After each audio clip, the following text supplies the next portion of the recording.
Good day, sir. My name is Alisa Limpilasida. BSIT 2B, individual lang po ako. So, i-discuss ko lang po yung code galing kay Sir Rodel. So, simula po natin.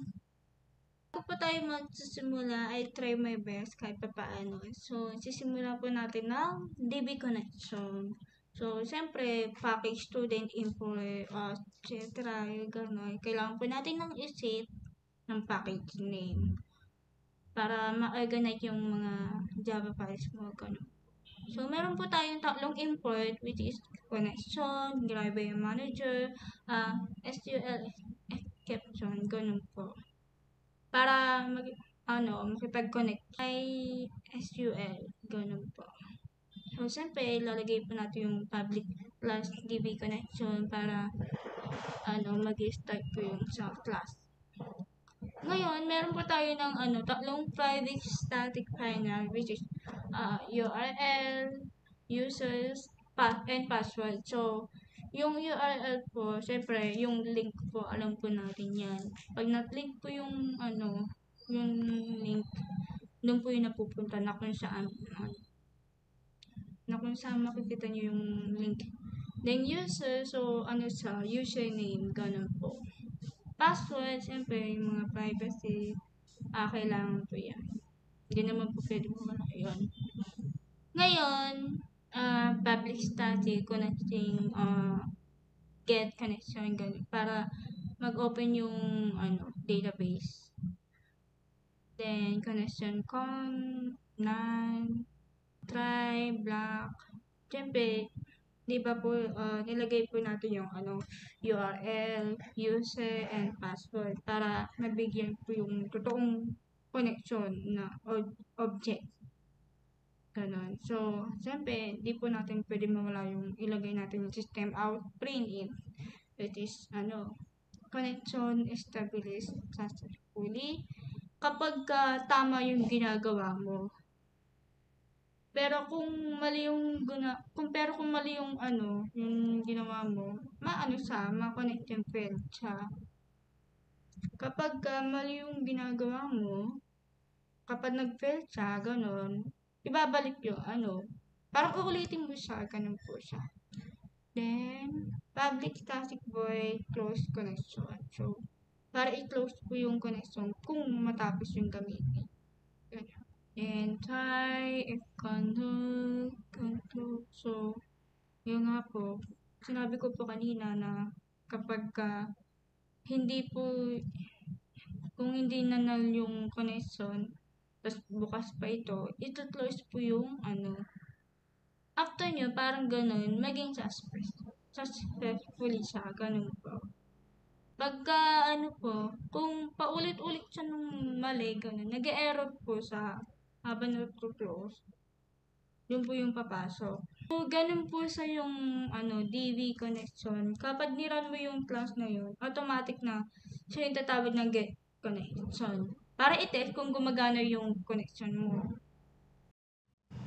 Login frame class. So, as usual, lalagay po natin yung package para ma-organize yung project. Meron po tayo ng import. So, kailangan po natin ng worded layout, color, dimension, font, green layout, and string. Kailangan po natin yun para magamit po natin.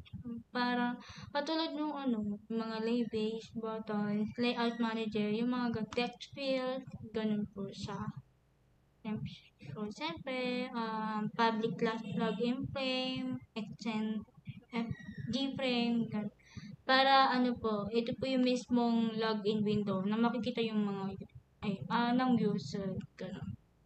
So, meron po tayong private, yung text username, text password, login, and cancel po.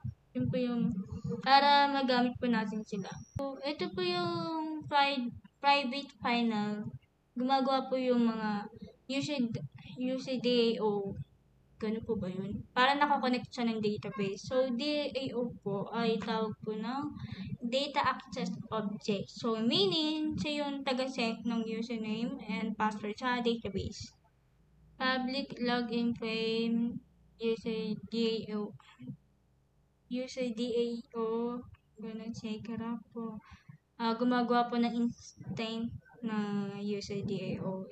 Ito po yung tinatawag na e-component, ganun po. Para mag-create na lahat na UI components.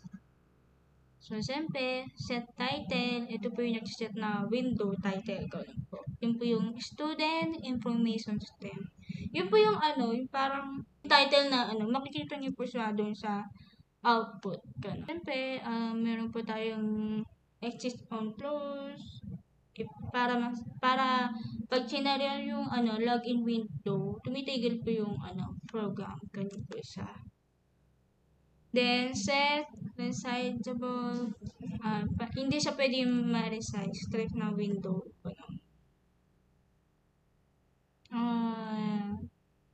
J-panel, main panel, ganun po siya. Gumagawa po yung main component for the window. Tulad yung yung birthday layout, meron po siyang may noise, center, shout, etc. Pero yung siyempre, hindi naman po pwede mawala yun. Main panel, set border. Ito po yung nag-create na MP border. Naglalagay po yung padding ganun. Yung mga sa gilid na window. Then, syempre, set background color white. Ito po yung, kahit po yung gumagawa po yung system, nasa tao po yun kung paano niya, kung anong gusto niyang color. Meron po tayong mga sources, ganun po. Then, header, syempre, yung sign in, ganyan, nakataas yung window. Yung fonts, ilalagay po natin yung sa header, yung ganun po. Yung font naman, yun po yung mga marami din yung sources na font. Tapos, size po. Yun po yung color. O yung 25, yung 180, yung mga parang code na color, ganun po siya. Then, ano ba ito? Main panel. So, ito po yung nilalagay po yung header sa top part ng layout. Okay. Next. Siyempre, ito yung grid layout. Yung mga row na per row, one column, mga may space, 8 piece, X, ganun po. Then, siyempre, isiset po yung background, color white doon. Then, ilalagay po yung label para sa mga username and password. So, ayan, yung mga input field. Yun. Then, syempre, ganun po din yung font. Tapos yung color, plain. Color ba yun? Yun po, ganun. Then, inaayos po yung component. So, form panel ba? Ganyan. Ayun, for panel. Then, main panel and from panel, embroidered layout center. Yun po yung nilalagay po yung form sa gitna ng window. Bottom panel, doon po yung naglalaman ng login and cancel buttons. Then, gumagawa po yung dalawang buttons. Yung login and cancel lang. Isi-set po yung dimension, yung mga size po ata yun, ganun po. Then, nag-add pa rin yung button panel, yun, login, cancel din, ganyan. Yung border layout po, ito po yung nilalagay yung sa bottom ng window. Login, adducts, additional list, ganun. Kapag pinindot po yung login button, yun po yung tatawag na login user. Then, kapag na-cancel naman po yun, i-exit program sa amin. Parang 0, meaning, no error sa ganyan. Then, ito po yung i-press ng clicking login buttons. Yun po yung set content panel, ginagawa po yung main panel dun sa window content. Auto-cited, the window properly, ganun. Then, siyempre, set location relative to no, center the window po yun on screen. Private void login user. Ito po yung nag-handle na actual login. Then, string username, etc. Then, password, etc. Kapag kinukuha yung input na user. Then, kapag may kulang nga, yun po yung yung error. Kapag may kulang, error message siya. Then, using yung tinatawag na password para i-set sa database. Kapag correct, yun po yung return sa user object. Kung wrong, ganyan, yes or no. Babalik nga po. Babalik nga ba? Okay. Sure. Ito po yung login sa SQL. So, ka pa rin. Kapag successful siya, magiging welcome po yung yung login. Ganun. Para siyang kapag nag-open ka sa isang account, doon mo siyang, siyempre, meron po siyang tawag nito, username and password. Ganun po siya. Pag mali, uulitin yun. Login failed. Parang ganun po siya. Next, main app. So, meron po tayo ng package para ma-organize po yung project. Then, meron po tayong import. Yun po yung UI manager para ito po siyang ginagamit na yung look and feel, ganun. Yung theme and appearance, yung mga ganun. Parang background po ata yung ganun. Then, meron yung comment na sa code. So, kailangan po nating i-correct ng comment para magana po sa output, ganun. Kailangan po itama, mga code, ganyan. Para hanapin yung nimbus, siyempre, yan yung mga comment sa code. Lahat ng GUI para tumatakbo yung sa EDT. Then, public class main app. Ito yung entry point sa Java application.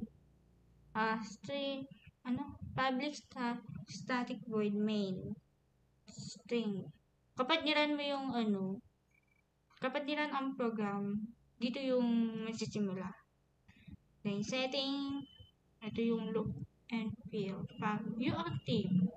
Ganun. Kinukuha na lahat ng available look and feel theme sa computer or kung ano po nakalagay doon. Then, tinitignan yung kung anong name theme na ay Nimbus. Yun po yung theme name. Kapag nahanap po yung Nimbus, isi-set po siya. Pero kapag break naman kapag break naman po, yun po yung titigil na loop. Tumigil na loop. Kapag may hero naman, wala siyang Nimbus. Hindi siya magka-craft ng program. Continue using yun po yung default string theme. Yung parang ginagawa ng EDT para maiwasan yung player glitches.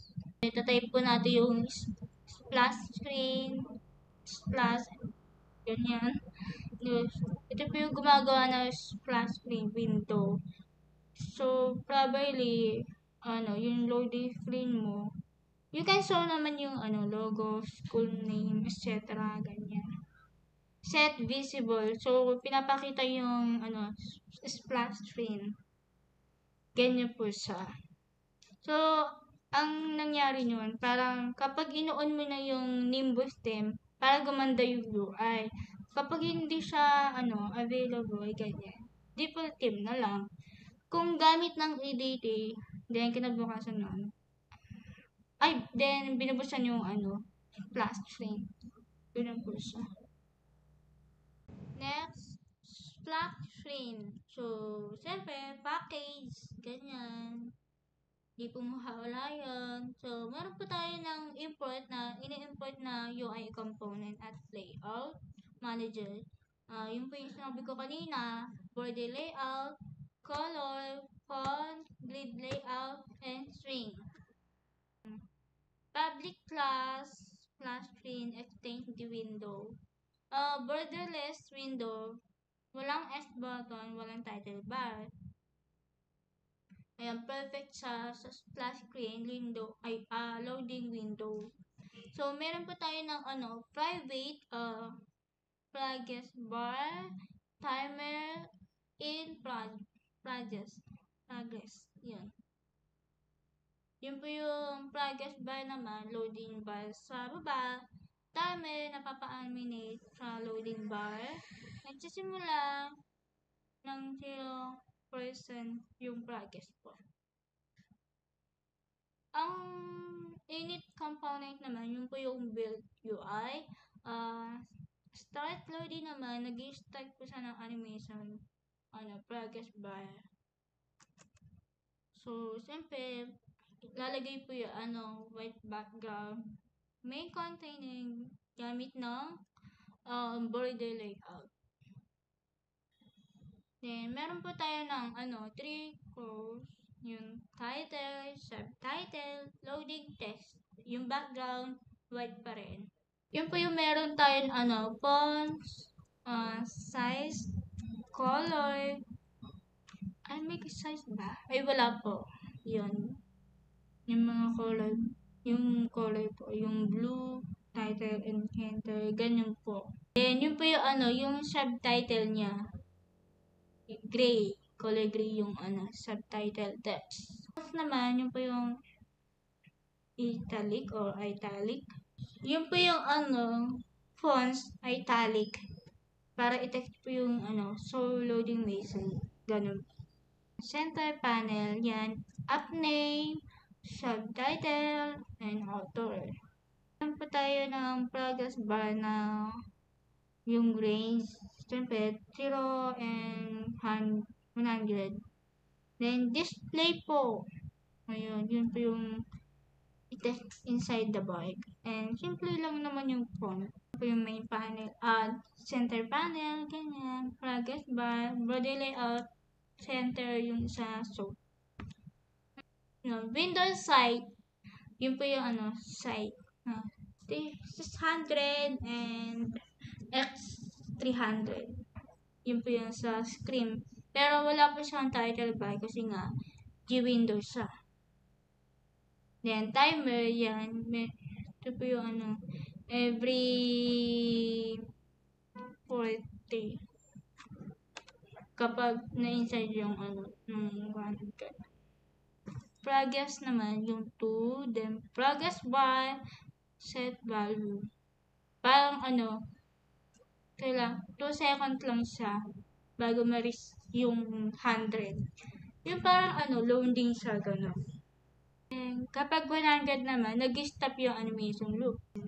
Plus, kapag nag-close na splash window, dispose, and so loading, open login window. So, login frame, login, new login frame, gumagawa ang bagong login frame. Pinapakita ito yung user. So, siya, lumabas po yung borderless, loading window, ganun. Na i-display lang yung naman, yung app name, subtitle, and loading name. Yung subtitle na tataas. Tapos, syempre, yung app name, nakikita mo naman yun. Then, 0 to 100 lang naman siya. So, after 2 seconds, naman siya, splash screen close, then, login frame naman open. Ganun po.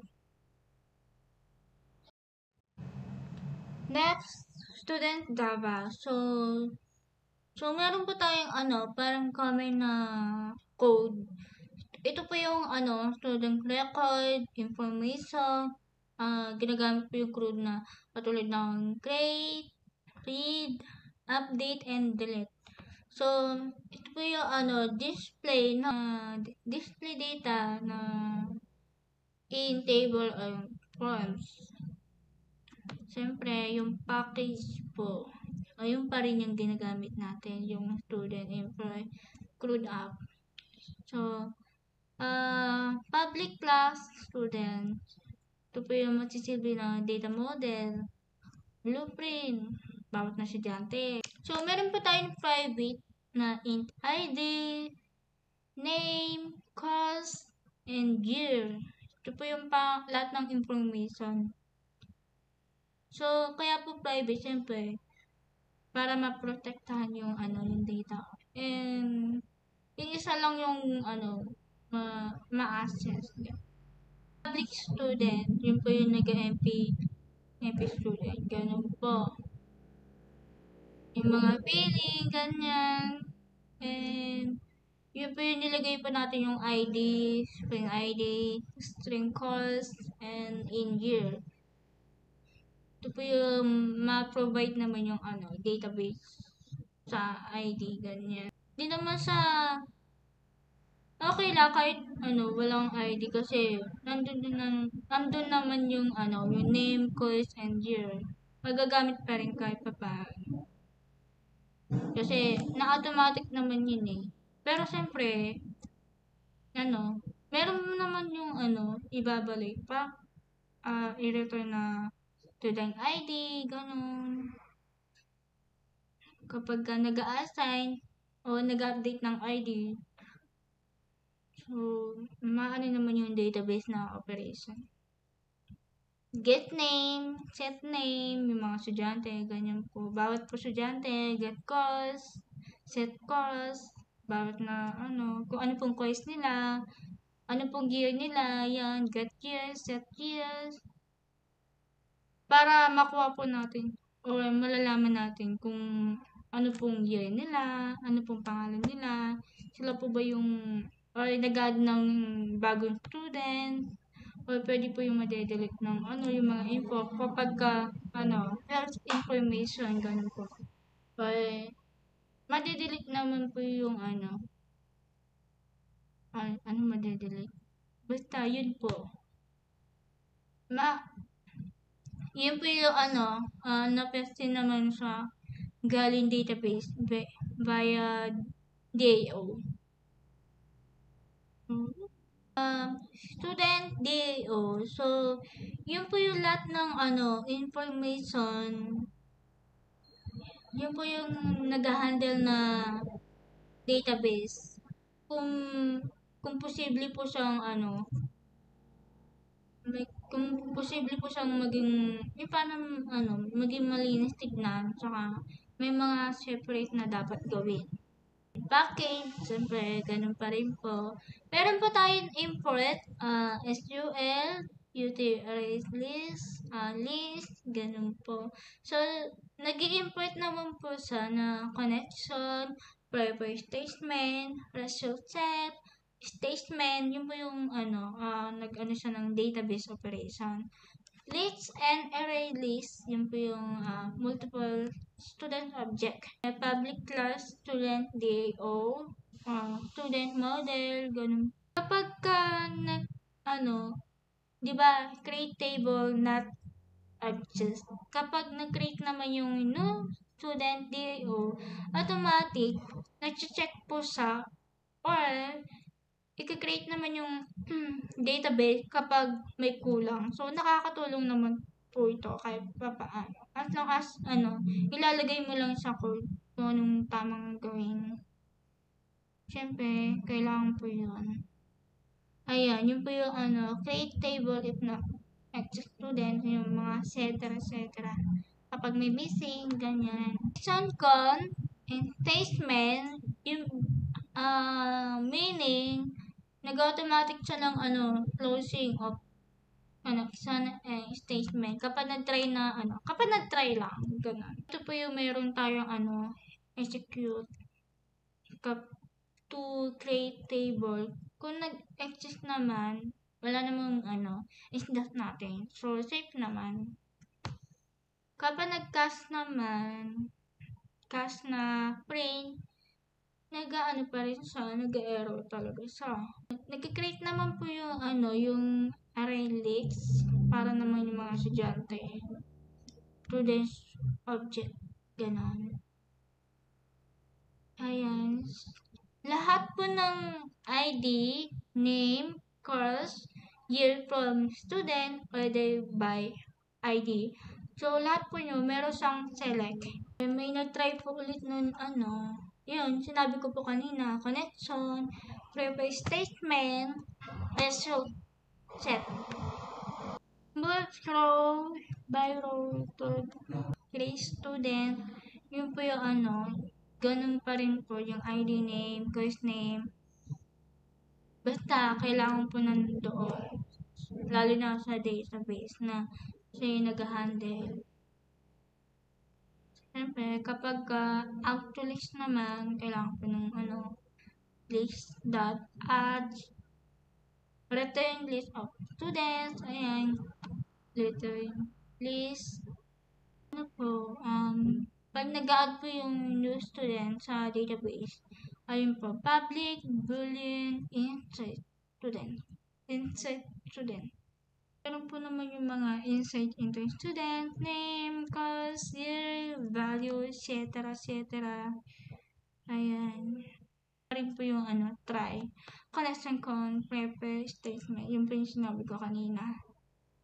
Then, meron po yung yung 1, get name, 2, get course, 3, get year para maayos. Para sa setting, ganun po. Then, para po siyang maayos tignan.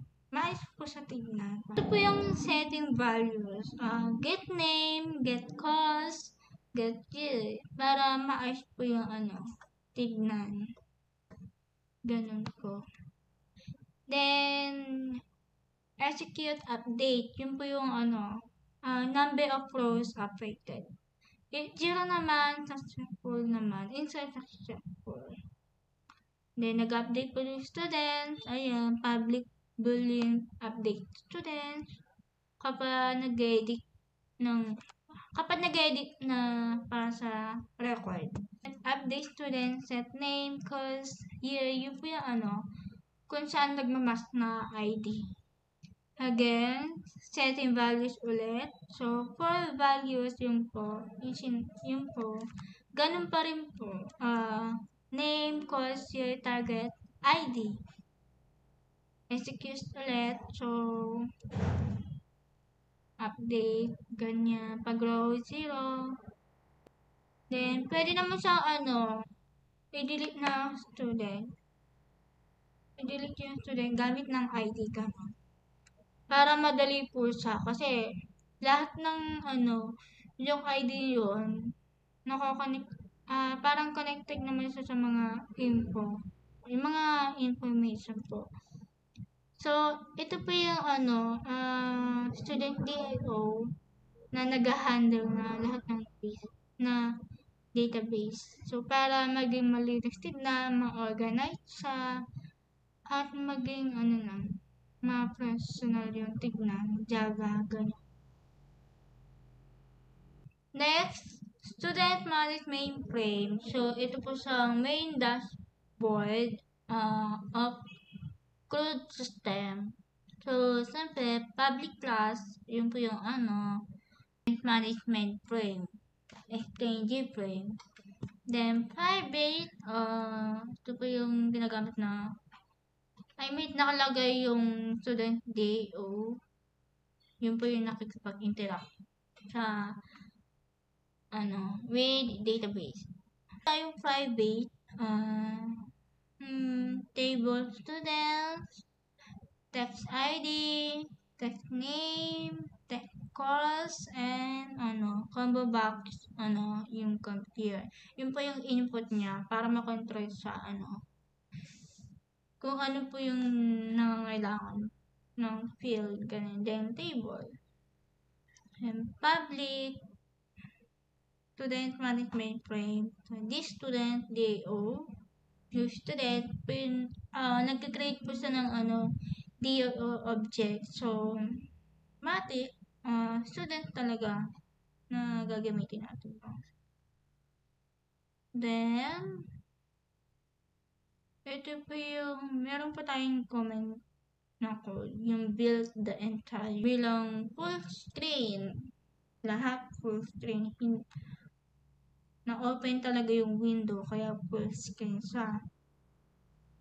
Then, meron pa tayong main panel. So, body layout, yan. Nagka-create po siya ng MP border, ayan, with padding and spacing. Then, title bar, ayan, meron pa tayong title bar.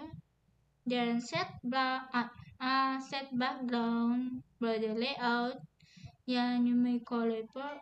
Meron pong color. Then, yung label naman, yung po yung student information system. Then, center, yan, meron pong fonts, color, then background po, white. Yun po yung lights, white. Title na text. Then, yun po yung left form plus right table. Yun po yung body layout. 1515.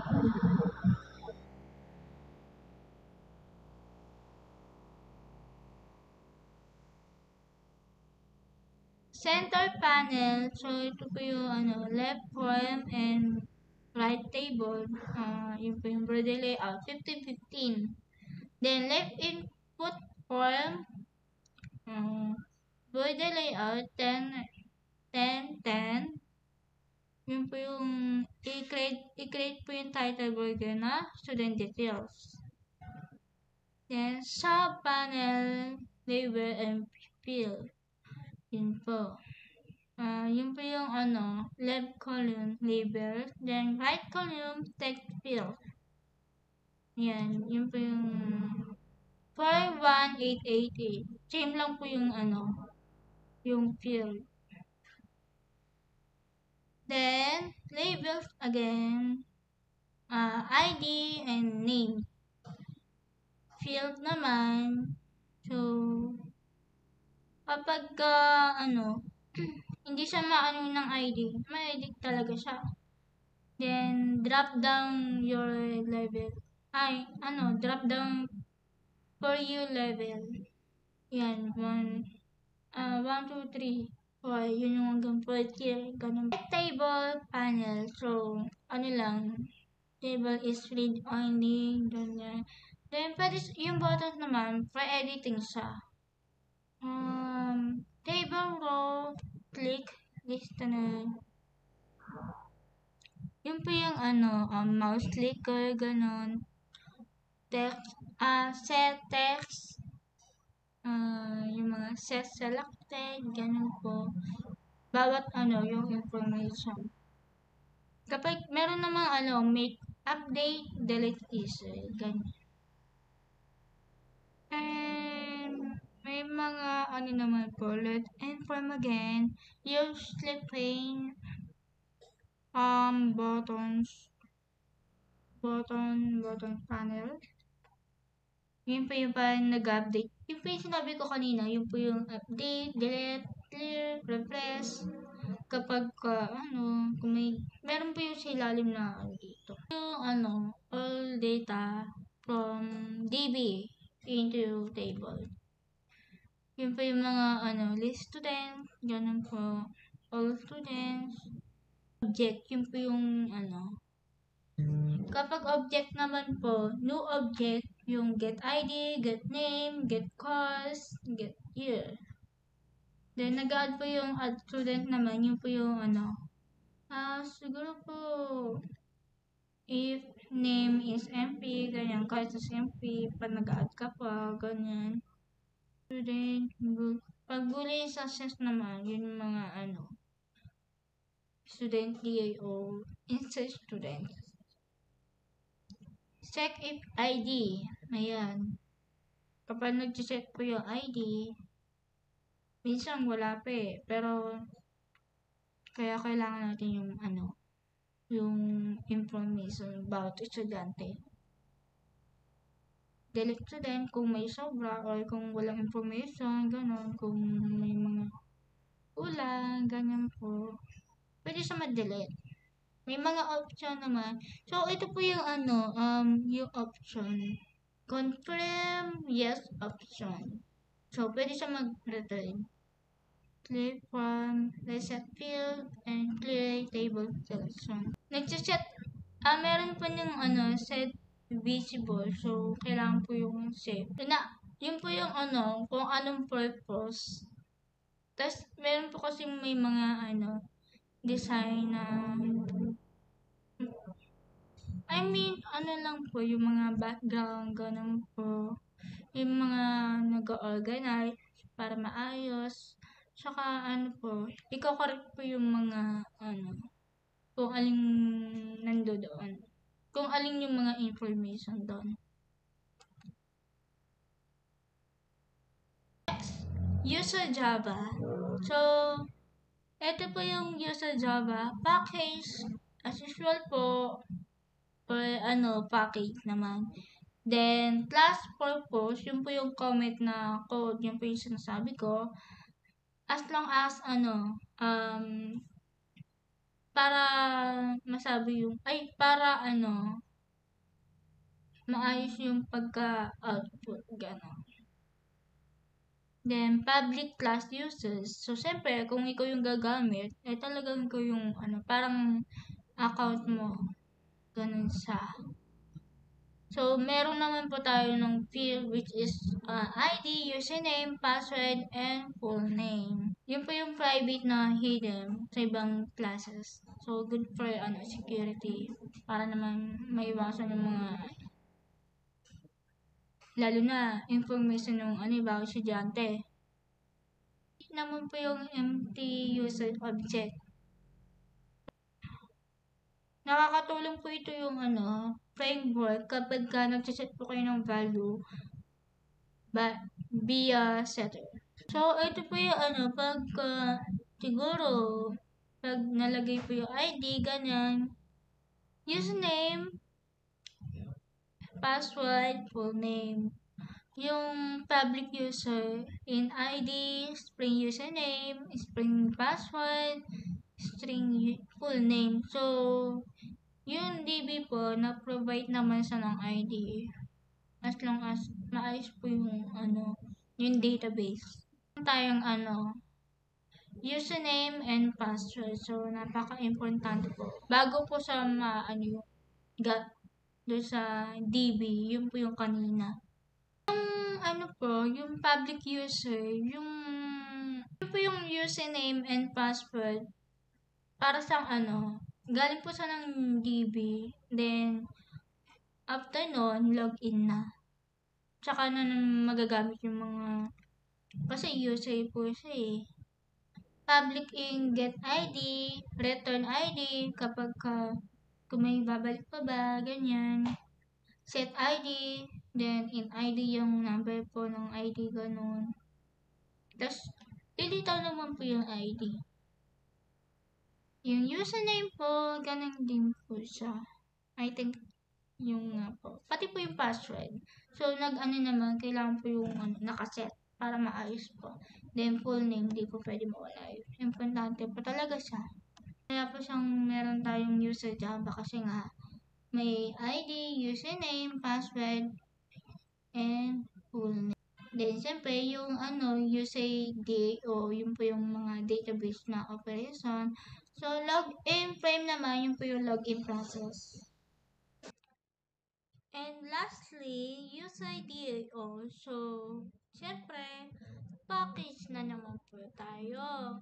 Meron tayong input, which is connection, preferred statement, restrict set na nag-handle na lahat ng database para sa user, lalo na login. So, nare-receive naman po yung username and password kapag nag-enter na yung sa login screen. So, kapag naman, kung sinusubukan na ma-set, ma-combination yung access sa database. String SQL select from user where username and password. So, meron po tayong meron po tayong Spring SQL select from user where username and password. So, ito po yung pag Kapag ni-record na, may mga record po siya kung bot naman yung username and password. So, kailangan nagmamatch po sila. Open connection, prepare statement. So, ito po yung nag-open ng connection sa MySQL. Then, pag nagpe-prepare naman, yun po yung first JP. Yun po yung setting, username, then password, yung second password. Ayan, meron pong, ayan, nakalagay po dito yung select from user where username admin. Yun po yung username na admin. Then password 1, 2, 3, 4. Question set, ayun po yung mga nag-return rules from the table na the first and only row. Kapag na-return naman so it means yun po yung user na kasama na username and password exists. So, meron pa tayong na-create na user object which is return new user, get in ID, username, password, and full name. So, kapag naitama po yung yung login na ID, username, password, and full name, malalabas naman po yung mga database, ganun po. Makukompleto po natin yun na user. Kapag mali naman po, ayun nga po, nagiging invalid nga siya. Pero kung tama naman, welcome. Lumabas po yung welcome, then full name ko, ano yung nakalagay yung full name doon. Kapag yung nga po, yung pag nagkamali nga po, hindi siya nagmamatching user, nag-wrong username, wrong password, SQL error, ganyan. Nag-invalid nga po siya. Then, login frame. So, yun, nagiging naman siya. Babalik hanggat di mo pa nakukuha yung tama na yan. So, yun lang naman po. Ayun po siya. Dito po tayo matatapos ang pag-discuss ko ng code. So, thanks so much po.